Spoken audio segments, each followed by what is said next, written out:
Hello, എല്ലാവർക്കും നമ്മുടെ ചാനലിലേക്ക് സ്വാഗതം. അപ്പോൾ ഇന്ന് ഞാൻ വന്നിട്ടുള്ളത് എളുപ്പത്തിൽ തയ്യാറാക്കാൻ പറ്റിയ ഒരു പിസ്സയുടെ റെസിപ്പി ആയിട്ടാണ്. Bread pizza. അപ്പോൾ ഇതെങ്ങനെയാണ് തയ്യാറാക്കുന്നതെന്നും അതിൻ്റെ ചേരുവകൾ എന്തൊക്കെയാണെന്നൊക്കെ നമുക്ക് നോക്കിയിട്ട് വരാം.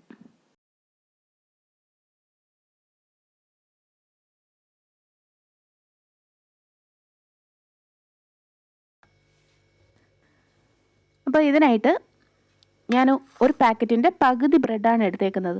ഇതിൻ്റെ സൈഡ്സ് ഒന്നും മുറിച്ച് മാറ്റണമെന്നില്ല. ഇനി നമുക്ക് കുറച്ച് വെജിറ്റബിൾസ് ആവശ്യമായിട്ടുണ്ട്.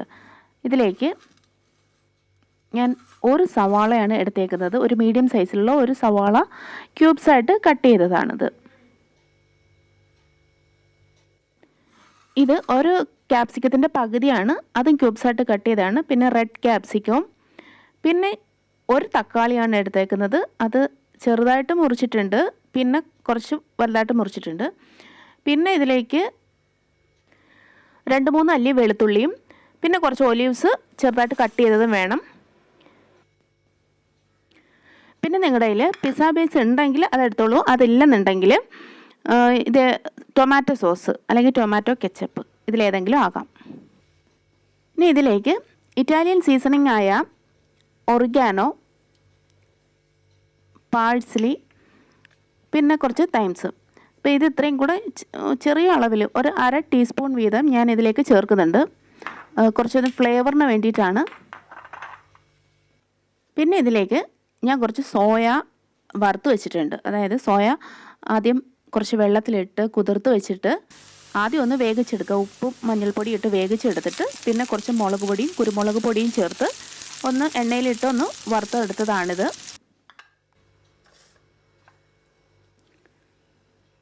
ഇനി നമുക്ക് ഇറ്റാലിയൻ ഹെർബ്സ് എല്ലാം കൂടെ ചേർത്ത് സോയ സോസിൽ ഒന്ന് മിക്സ് ചെയ്ത് വെക്കാം. അപ്പോൾ ഇതിനായിട്ട് എല്ലാം 1/2 ടീസ്പൂൺ വീതമാണ് ഞാൻ എടുത്തേക്കുന്നത്. അപ്പോൾ നിങ്ങളുടെ കയ്യിൽ ഇതില്ലെന്നുണ്ടെങ്കിൽ ആരും വിഷമിക്കണ്ട, അത് ചേർക്കണ്ട. അതിന് പകരം കുറച്ച് കുരുമുളക് പൊടിയോ അതല്ലെന്നുണ്ടെങ്കിൽ മസാലയുടെ ടേസ്റ്റ് ഇഷ്ടമുള്ളവരാണെങ്കിൽ കുറച്ച് മസാലയോ ഇതിനകത്ത് ചേർക്കാം. ഇനി നമുക്ക് ഇതിന് ബാറ്റർ ഒന്ന് തയ്യാറാക്കി എടുക്കണം. അപ്പോൾ അതിനായിട്ട് ബ്രെഡ് ചെറുതായിട്ട് ഒന്ന് മുറിച്ച് ഇതിനകത്തേക്ക് ഇടാം. ഇനി ഇതിലേക്ക് ഒരു 1/4 ടേബിൾ സ്പൂൺ മൈദാമാവ് ചേർക്കണം. പിന്നെ ഒരു 1/2 ടീസ്പൂൺ കോൺഫ്ലവർ, പിന്നെ ഇതിലേക്ക് ഒരു മുട്ട ചേർക്കുന്നുണ്ട്.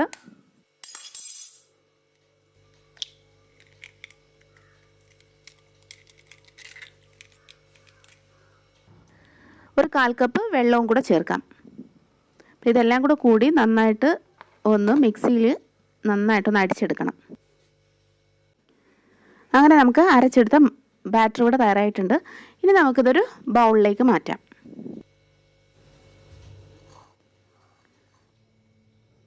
ഇത് ദോശമാവിൻ്റെ കൺസിസ്റ്റൻസിയിലാണ് ഇത് എടുക്കേണ്ടത്. ഒരുപാട് വെള്ളം കൂടിപ്പോകാനും പാടില്ല, എന്നാൽ വെള്ളം കുറച്ച് എടുക്കാനും പാടില്ല. ഈ ഒരു തിക്നെസ്സിലായിരിക്കണം വേണ്ടത്. ഇനി നമുക്കിതിലേക്ക് കുറച്ച് ഉപ്പ് ചേർക്കാം. ബ്രെഡിൽ കുറച്ച് ഉപ്പ് കാണും, അപ്പോൾ അതനുസരിച്ച് വേണം ഇതിനകത്ത് ഉപ്പ് ചേർക്കാം. വളരെ കുറച്ച് മതി. ഇനി നമുക്ക് ഇതിൻ്റെ ടോപ്പിങ്ങിൽ വെക്കാനായിട്ട് കുറച്ച് മസാല തയ്യാറാക്കി എടുക്കണം. അപ്പോൾ അതിനായിട്ട് ഒരു പാൻ വെച്ച് ചൂടായതിന് ശേഷം അതിലേക്ക് കുറച്ച് ബട്ടർ ചേർക്കുക. ബട്ടർ ഒന്ന് ചൂടായി കഴിഞ്ഞാൽ നമുക്കിതിന് ക്യൂബ്സായിട്ട് അരിഞ്ഞു വെച്ചേക്കുന്ന സവാള ചേർക്കാം.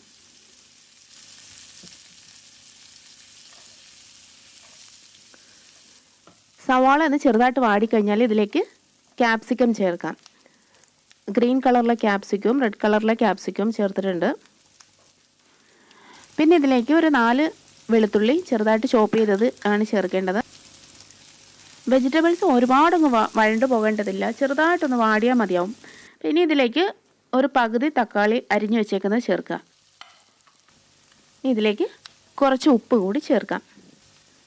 ഇതിലേക്ക് ഞാൻ ആ സീസണിങ് ഇട്ട് നമ്മൾ മിക്സ് ചെയ്ത് വെച്ചില്ലേ, ആ ടൊമാറ്റോ സോസ് അല്ലാതെ വേറെ മസാലകളൊന്നും ചേർക്കുന്നില്ല. അപ്പോൾ ഇതിന് പ്രത്യേകിച്ച് ഒരു അളവൊന്നുമില്ല, ടേസ്റ്റ് അനുസരിച്ചായിട്ടാണ്. കുട്ടികൾക്കൊക്കെ ആണെങ്കിൽ കുറച്ച് കൂടുതൽ ചേർത്താൽ അവർക്ക് ഇഷ്ടപ്പെടും. ഇനി ഇതിലേക്ക് ചെറിയൊരു എരിവിനായിട്ട് കുറച്ച് ചില്ലി ഫ്ലേക്സ് കൂടി ചേർക്കാം.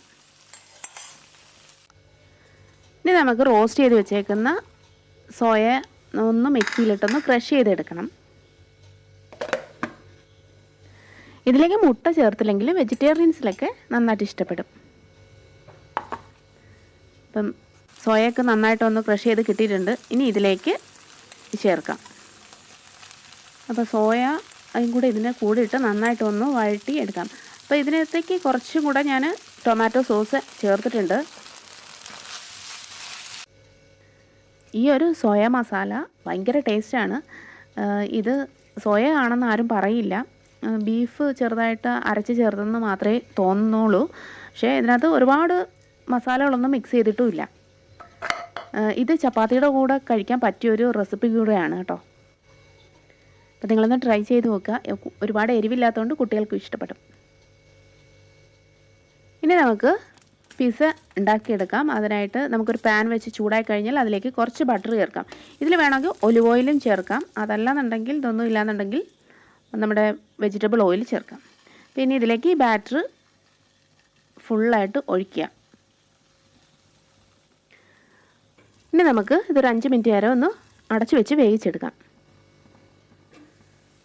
അപ്പോൾ ഒരു 5 മിനിറ്റ് കഴിഞ്ഞിട്ടുണ്ട്. ഇനി നമുക്ക് ഇതൊന്ന് തിരിച്ചിടാം. അപ്പോൾ ഇതിൻ്റെ ഒരു സൈഡ് വെന്തിട്ടുണ്ട്. ഇനി നമുക്ക് അടുത്ത സൈഡിൽ വേണം ബാക്കി ടോപ്പിംഗ് ഒക്കെ ചെയ്യാനായിട്ട്. അപ്പോൾ ഇതിലേക്ക് ആദ്യം ടൊമാറ്റോ സോസ് നന്നായിട്ടൊന്ന് സ്പ്രെഡ് ചെയ്തെടുക്കുക. പിസ്സ സോസ് ഉണ്ടെങ്കിൽ അത് ചേർത്താൽ മതിയാവും. ഇതിപ്പോൾ എളുപ്പത്തിൽ തയ്യാറാക്കാൻ പറ്റുന്ന ഒരു പിസ്സ ആയതുകൊണ്ടാണ് ഞാനത് ടൊമാറ്റോ സോസ് ചേർത്തത്. ഇനി നമുക്ക് കുറച്ച് ചീസ് ഇതിലേക്ക് ഗ്രേറ്റ് ചെയ്തിടാം.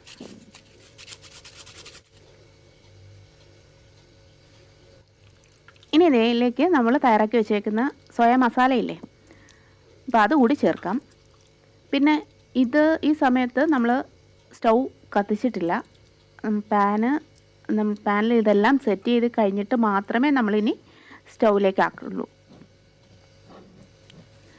ഇതിലേക്ക് ഇനി നമുക്ക് ഫ്രഷായിട്ട് കുറച്ച് ക്യാപ്സിക്കം, സവാള, ഒലീവ്സ് ഇതെല്ലാം ഇതിൻ്റെ മുകളിലേക്ക് നമുക്ക് ചേർക്കാം.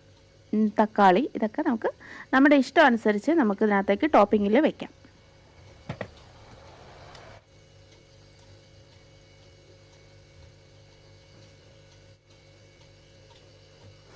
അപ്പോൾ വെജിറ്റബിൾസ് എല്ലാം ഇതിൻ്റെ മുകളിലേക്ക് വെച്ചിട്ടുണ്ട്. ഇനി ഇതിലേക്ക് നമുക്ക് കുറച്ച് ചീസ് കൂടി ചേർക്കണം. ഞാൻ കുറച്ച് ചീസ് മാത്രമേ ഇതിനകത്ത് ചേർക്കുന്നുള്ളൂ. ഒരുപാട് ചീസ് എനിക്കിഷ്ടമല്ല. അപ്പോൾ അതുകൊണ്ട് കുറച്ച് ചീസ് മാത്രമേ ഞാൻ ചേർക്കുന്നുള്ളൂ. താല്പര്യമുള്ളവർക്ക് നിറച്ച് ചീസ്, ഈ പിസയിലൊക്കെ നിറച്ച് ചീസ് ചേർക്കും. അപ്പോൾ അതൊക്കെ ഓരോരുത്തരുടെ ഇഷ്ടം അനുസരിച്ച് ചേർക്കുക. അപ്പോൾ ഇനി ഞാൻ ഇതിലേക്ക് ഒരു ദോശക്കല്ല് വെച്ചിട്ടുണ്ട്, ഒരു ഇരുമ്പിൻ്റെ ദോശക്കല്ല് വെച്ചിട്ടുണ്ട്. അതിൻ്റെ മുകളിലാണ് ഞാൻ ഈ പാൻ വെക്കുന്നത്. ഡയറക്റ്റ് ഫ്ലെയിമിലേക്ക് വെക്കുന്നില്ല. അപ്പോൾ ഇതിന് അടച്ച് വെക്കാം. നമുക്കൊരു 5 മിനിറ്റ് കഴിഞ്ഞിട്ട് നോക്കാം. അപ്പോൾ ഇതിവിടെ തയ്യാറായിട്ടുണ്ട്. ഇത് ഏകദേശം ചീസെല്ലാം മെൽറ്റ് ചെയ്ത് വന്നിട്ടുണ്ട്. ഇനി നമുക്കൊരു പ്ലേറ്റിലേക്ക് മാറ്റാം. അപ്പോൾ നമ്മുടെ അടിപൊളിയായിട്ടുള്ള ബ്രെഡ് പിസ്സ ഇവിടെ തയ്യാറായിട്ടുണ്ട്. ഇത് നല്ല ടേസ്റ്റാണ്. പിന്നെ ഇത് വീഡിയോ ലെങ്ത് ഒരു 10 മിനിറ്റ് ആയിപ്പോയി എന്ന് കരുതി ആരും വിചാരിക്കരുത് ഇത് ഭയങ്കര പാടാണെന്ന്. എളുപ്പമാണ്. വീഡിയോയ്ക്ക് വേണ്ടിയിട്ട് ഓരോന്നോരോന്ന് സെപ്പറേറ്റ് കാണിക്കാനുള്ളത് കൊണ്ടാണ് 10 മിനിറ്റ് എടുത്തത്. അപ്പോൾ ഇതാണ് നമ്മുടെ ടേസ്റ്റി ആയിട്ടുള്ള ബ്രെഡ് പിസ്സ. അപ്പോൾ ഇത് നിങ്ങൾ തയ്യാറാക്കി നോക്കുക. അപ്പോൾ എൻ്റെ വീഡിയോ നിങ്ങൾക്ക് ഇഷ്ടമാണെന്ന് തോന്നിയാൽ സബ്സ്ക്രൈബ് ചെയ്യുക. തൊട്ടടുത്ത ബെല്ലൈക്കൺ ക്ലിക്ക് ചെയ്ത് നോട്ടിഫിക്കേഷൻ എനേബിൾ ചെയ്യുക. അപ്പോൾ പുതിയൊരു റെസിപ്പി ആയിട്ട് നമുക്ക് അടുത്ത വീഡിയോയിലൂടെ കാണുന്നതായിരിക്കും. ടാറ്റാ.